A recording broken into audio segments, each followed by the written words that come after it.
आइए जानते हैं गुरुवार का व्रत कैसे किया जाना चाहिए। इस दिन बृहस्पतिश्वर महादेव जी की पूजा होती है। दिन में एक बार ही भोजन करें।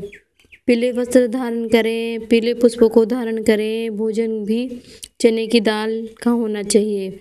नमक नहीं खाना चाहिए। पीले रंग का फूल, चने की दाल, पीले कपड़े तथा पीले चंदन से पूजा करनी चाहिए।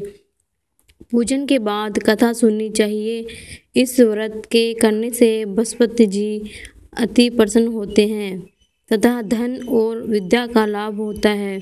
स्त्रियों के लिए यह व्रत अति आवश्यक है। इस व्रत में केले की पूजा होती है। इस व्रत की विधि।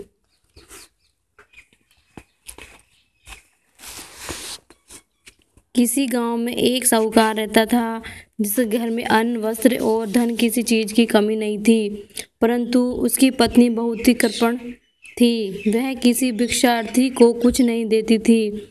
सारे दिन घर के काम काज में लगी रहती थी। एक बार एक साधु महात्मा बृहस्पतिवार के दिन उसके द्वार पर आए और भिक्षा की याचना की। वह उस समय घर के आंगन को लीप रही थी।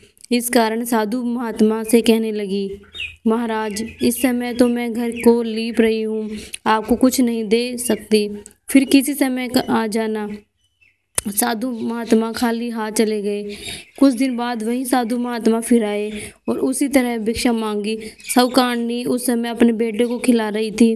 वह कहने लगी, महाराज, मैं क्या करूँ, मेरे पास समय नहीं है, इसलिए आपको भिक्षा नहीं दे सकती। तीसरी बार साधु महात्मा आए तो उसने उन्हें उसी तरह टालना चाहा, परंतु साधु महात्मा कहने लगे, यदि तुमको बिल्कुल ही अवकाश हो जाए तो मुझको भिक्षा दे दोगी। साहूकारनी कहने लगी, हाँ महाराज, यदि ऐसा हो जाए तो आपकी बड़ी कृपा होगी। साधु महात्मा कहने लगे, अच्छा, मैं एक उपाय बताता हूँ। तुम बृहस्पतिवार को दिन चढ़ने पर उठो और सारे घर में झाड़ू लगाकर कूड़ा एक कोने में जमा करके रख दो। घर में चौका इत्यादि मत लगाओ। फिर स्नान करके घर वालों से कह दो उस दिन सब हजामत अवश्य बनवाएं। रसोई बनाकर चूल्हे के पीछे रखा करो, कभी न रखो। सायंकाल को अंधेरा होने के बाद दीपक जलाया करो तथा बृहस्पतिवार को पीले वस्त्र मत धारण करो, न पीले रंग की चीज़ों का भोजन करो। यदि ऐसा करोगी तो तुमको घर का कोई काम नहीं करना पड़ेगा। साहूकारनी ने ऐसा ही किया। कुछ समय बाद उसके घर में खाने को दाना न रहा। थोड़े ही दिनों में वही साधु महात्मा फिर आए और भिक्षा मांगी।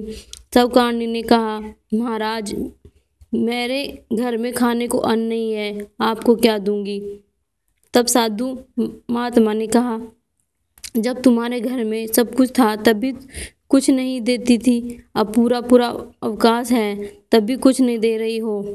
तुम क्या चाहती हो वह कहो। तब साहूकार ने हाथ जोड़कर प्रार्थना की, महाराज, अब आप कोई ऐसा उपाय बताओ कि मेरे पास पहले जैसा धन धान्य हो जाए।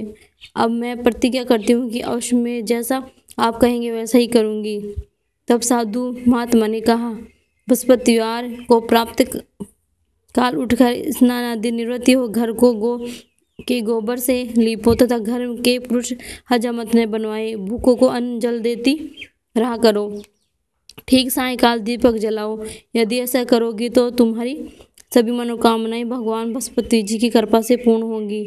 साहूकारनी ने ऐसा ही किया और उसके घर में धन धान्य वैसा ही हो गया जैसा पहले था।